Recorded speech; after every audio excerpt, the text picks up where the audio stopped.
que pour l'humain, l'émotion est produite également par des réactions corporelles, c'est-à-dire on a peur, en fait, parce qu'on a le rythme cardiaque qui augmente, parce qu'on a la transpiration, la dilatation des pupilles, etc. Donc je me suis souvent demandé comment, vous avez fait une allusion à l'émotion, mais c'est vrai qu'il faudra donner un corps qui sent, qui a des sensations à ces robots, des sensations on dit dans le domaine neurologique d'interoception, c'est-à-dire qui sent ses propres viscères et qui n'a pas. Alors voilà, alors est-ce que ce sera, vous pensez que c'est possible de créer une interoception qui donnera la connotation émotionnelle à la perception? Alors c'est déjà le cas.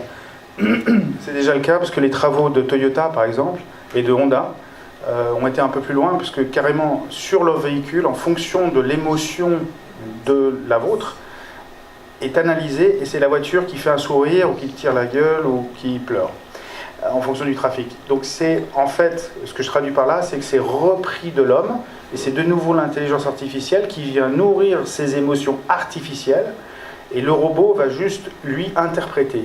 Évidemment qu'il n'y aura pas de viscères, il n'y aura pas le cœur qui va s'accélérer, il n'y aura pas la pression sanguine qui va jouer son jeu, il n'y aura pas la vessie qui se serre, ni le reste, non. Mais par contre, c'est vrai que, ni la transpiration, par contre, on n'est pas dans du Blade Runner. C'est vrai que le film Blade Runner, par exemple, avec les androïdes qui sont extrêmement évolués, il date de 84 ce film, hein, je le rappelle, eh bien, on le voit dans le film, ils ont même des émotions, on arrive à pleurer, c'est une évolution vers laquelle on tend. Mais est-ce qu'on veut vraiment un robot qui nous ressemble ou est-ce qu'on veut juste un outil qui nous permette d'avancer plus vite ou qui soit une aide? C'est là, je dirais, c'est très joli d'avoir un robot, mais à ce moment-là, on est proche de l'automate et on est proche de ce que je disais tout à l'heure. L'automate, il savait fumer, on lui avait mis des poumons pour qu'il puisse aspirer avec un sac et puis sortir la fumée par le nez. Bref, ça, on est capable de le reproduire depuis très longtemps, mais on fait que de la reproduction. Donc l'intelligence artificielle va simplement reproduire ce qui est vu ou perçu par un être humain dans les mêmes conditions. Mais de nouveau, c'est artificiel. Oui. Louise, il n'y a pas de chance justement que ces robots nous dépassent finalement, puisqu'ils deviennent de plus en plus humains. Est-ce que vous avez quelque chose à me dire justement pour nous rassurer un petit peu, quand on voit la rapidité de cette évolution? Je me tourne en 2020 et je vous réponds. Non, je ne sais pas, je ne peux pas vous répondre comme ça. Non, c'est impossible. Ce qu'on sait, c'est qu'aujourd'hui, l'intelligence artificielle, elle est au même niveau que l'homme. Puisqu'elle puise son savoir et ses connaissances dans ce que nous, on sait. Donc, elle ne va pas chercher déjà ailleurs. Par contre, ce qui est probable, c'est qu'elle nous dépasse de ce point de vue-là parce qu'elle ira plus vite. C'est vrai. Mais je le rappelle, aujourd'hui, vous pouvez faire la même chose sur Internet. On appelle ça de la connectique. Et vous pouvez créer un cerveau connecté via le web et obtenir des résultats en vous posant, vous tous, les mêmes questions. Et on est capable d'aller aussi vite que l'intelligence artificielle pour certains résultats.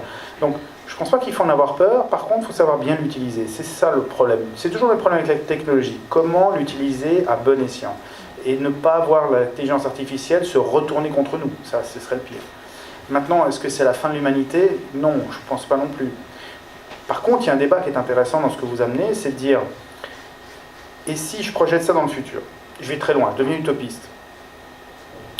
Les robots ont remplacé l'homme et on est fossilisé. C'est-à-dire l'homme est fossilisé, c'est-à-dire qu'il est emprisonné dans une éprouvette, etc. Voilà, c'est fait. Et puis, les robots disent, ouais, on s'ennuie sans les êtres humains, c'était drôle quand ils étaient là, on riait, il y avait des comiques sur scène, des mecs qui venaient s'exprimer sur l'intelligence artificielle, c'était cool. Qui imitait les gens, faisait des imitations. Je vois bien un robot imiter un autre robot, ce serait assez drôle quand même. Un Laurent Gérard qui imite un autre Laurent Gérard. Enfin bref, c'est comique quand même. Donc on pourrait imaginer ça, et ils prennent l'ADN et ils disent tiens, je vais refaire un homme. Et bien je vais en refaire un, et puis je vais l'améliorer, et puis je vais lui rajouter des choses. C'est possible, pourquoi pas ça, mais déjà là c'est utopique. Mais on réinvente la spirale de la vie finalement. Donc on est dans l'humanisme, donc on est dans l'humanité. Je ne suis pas certain que ça fasse disparaître l'homme. Voilà. Merci pour la présentation. Je vous en prie. J'ai une question juste. Oui, pardon. Olivier. Oui. J'ai l'impression que l'intelligence artificielle, d'après ce que vous racontez, c'est quand même juste apprendre à un robot mécanique à réagir avec toutes les possibilités. Le jeu de Go est un exemple. Réagit quand tu transpires dans la voiture, tire la gueule, etc., etc. Donc, en fin de compte, ma question, c'est quoi un algorithme? Un algorithme, c'est une façon de trouver une solution de manière stéréotypée et de le reproduire n fois. D'accord ? Je dois faire mon champ et planter des petites graines, je vais faire un algorithme pour aller le plus vite possible, et comme ça, la fois d'après, j'aurai le même, je le referai de la même manière. Ça, c'est un ordinateur. D'accord ? C'est la base de la programmation, c'est l'algorithmique. L'intelligence artificielle, c'est une mécanisation de l'intelligence humaine.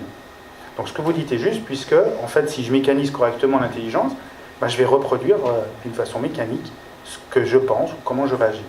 La différence, c'est la vitesse à laquelle ça se fait. Hier, les machines Enigma, c'était une machine qui était extrêmement lente, parce que l'informatique était balbutiant à cette époque-là. Aujourd'hui, c'est extrêmement rapide. C'est la rapidité, en fait, qui fait que ça change les choses. C'est juste la vitesse. Mais à la base, la mécanique est la même. C'est juste, c'est pas la mécanique quantique, certes, mais c'est une mécanique quand même. Voilà. Merci. Je vous en prie, merci infiniment. Bonne soirée.